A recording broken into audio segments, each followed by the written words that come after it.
Il-Gvern Malti u l-Bank of Valletta se jkunu jistgħu jgħinu ma' 800 negozju żgħir u medju Malti. Dan b'allokazzjoni ta' 61 miljun euro f'self vantaġġjuż.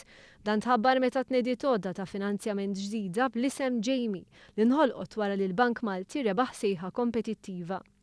L-għodda ta' finanzjament ġdida li qed joffri l-Bank of Valletta inħolqot wara ftehim li ġie ffirmat bejn il-Fond Ewropew tal-Investiment u l-Bank. Il-pakkett ta' finanzjament ġdid jagħmel użu mir-riżorsi tal-fondi strutturali u ta' investiment Ewropej ikkontribwiti mill-Gvern ta' Malta u kofinanzjati mill-Unjoni Ewropea. Fi ftit kliem ser jisarraf frati tal-imax imraħsa għal negozji żgħar u medji u ser jonqsu r-rekwiżiti ta' kollateral għall-applikanti eliġibbli.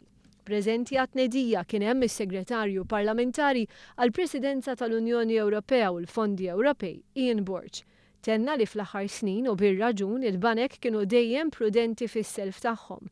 Dan se tappoġġa negozji żgħar u medji fi żvantaġġ u propju fuq dan il-ħsieb tnieda dan l-istrument finanzjarju. Il-fatt li l-Gvern qed jidħol għar-riskju tal-negozju pratikament dak li qed isir f'din l-iskema fejn inti għandek garanzija, il-Gvern qed jieħu s-sogru li ġeneralment il-banek ma jkunux lesti li jidħlu għalih bi prudenza.